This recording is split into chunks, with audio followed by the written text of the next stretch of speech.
Hello， 大家好，我是怡媛。今天我们来讲一下德国线下见面会的一些事情。这一次也是第一次在德国那边举办，然后他们举办的会场呢，其实跟之前洛杉矶是差不多的，就是包下了一个餐厅，然后有大概50个玩家可以入场，所以人数是真的很少。然后大和他亲自也是有飞过去。在这个线下见面会呢，他们有提到一些问题啦，不过我坦白讲啦，他们提到的一些问题还有一些改动呢，都是我之前讲过的所以我其实有点犹豫要不要做今天的影片了，因为我之前都已经讲过，我都已经爆料过，跟之前韩国线下见面会跟中国的线下见面会好像都是差不多的那是不是可以说我在之前就已经预知了他们之后有什么更新了呢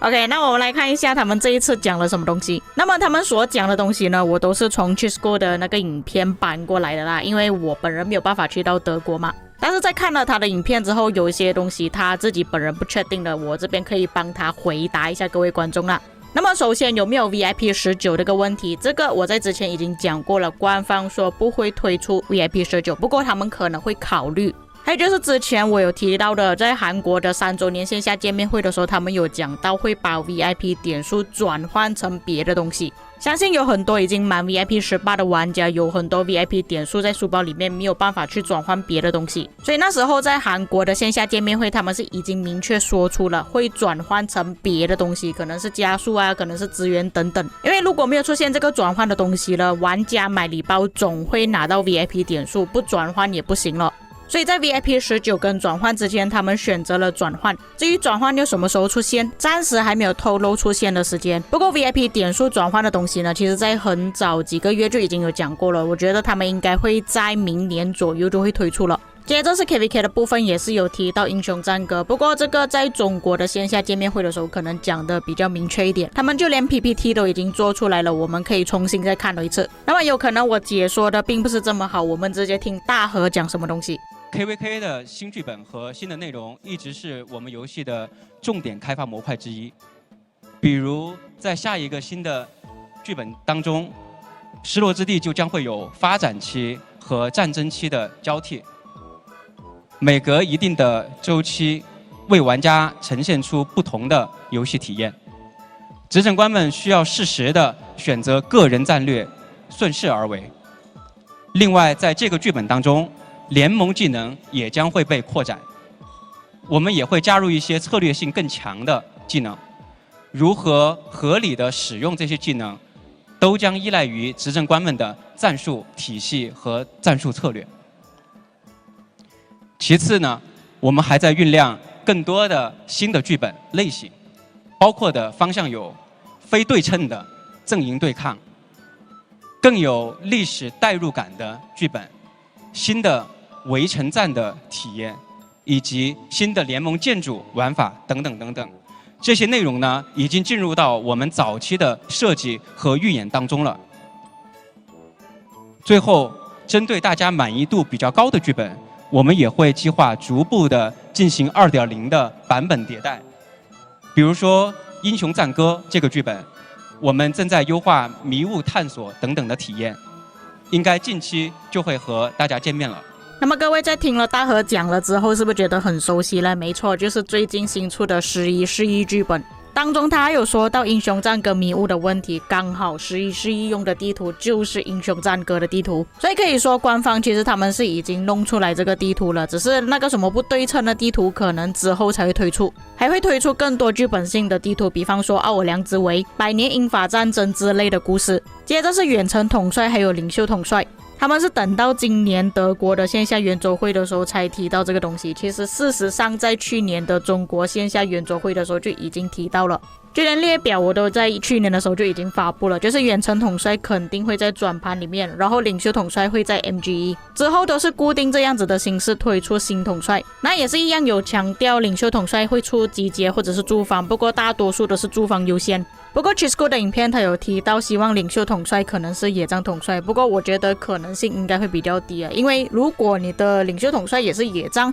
再包括远程统帅也是野帐，这样就会出现很多的野帐统帅，因为远程统帅又不能开集结，又不能用来驻防，又不能去打别人的城市，而且用领袖统帅作为野帐统帅好像都不是一个流行的玩法。虽然现在还有用埃塞尔本多忠胜炮王作为野帐统帅，不过大多数的玩家还是以同样的兵种作为搭配，比方说骑兵搭配骑兵，步兵搭配步兵，工兵搭配工兵，很少会用骑兵搭配领袖之类的。而且就算是真的搭配领袖，来来去去都是那几个统帅，炮王、本多忠胜、埃塞尔。比较起野帐驻防会比较容易混到兵，所以拿领袖统帅作为驻防，我觉得这个比较有合理性。集结一般也不会用到混兵吧。还有之后万国觉醒的未来计划，这个也是在中国的线下圆桌会也是有提到的，就是官方他们会打算举办更多的线下见面会、线下圆桌会，然后听取更多玩家的想法意见，看那些讨论区之类的。那上面就是官方透露的一些问题，那你们看到是不是跟我之前爆料的都是一样的东西？就是官方没有什么新的东西啊，他就是讲旧的东西搬回出来又再重新讲过而已。至于新的工兵到底是不是重击伤害统帅呢，他们并没有透露。不过这个也是预料到的，正常情况下他们都是不会透露给我们的。至于统帅出现的时间呢，那 Chisco 觉得是12月到1月左右，那我之前做过的列表是在1月的时候才出现。不过我看国服的玩家有说到是在12月18日，这个我不确定啊，是国服的玩家跟我讲的。那假设说国服是12月18日，那很大可能国际服是在12月尾。那不管怎样了，反正就是在12月尾或者是在1月的时候推出。我觉得这两个时间是跑不掉的。至于统帅的技能什么时候会发放呢？我觉得比较大可能是12月初，所以各位工兵玩家敬请期待。还有就是他们确实有想要往电竞那边去发展，那这个东西呢，在前2天的影片刚好我就有提到，不过没有什么玩家要去看啦。也足以证明说，其实万国觉醒的玩家呢，其实不太在乎这个东西。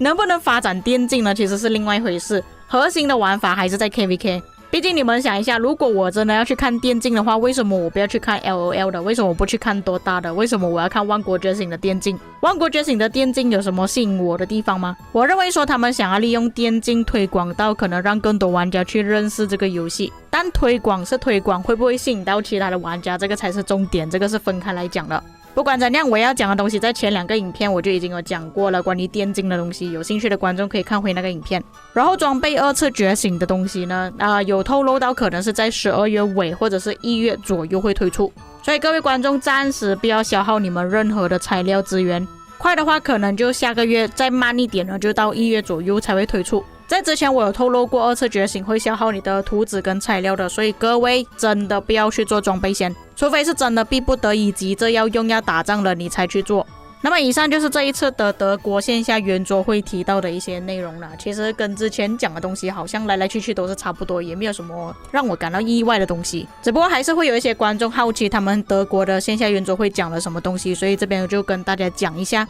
减少玩家们的疑虑。至于各位观众看了之后有什么想法，可以在评论区给我知道，我们下个影片再见。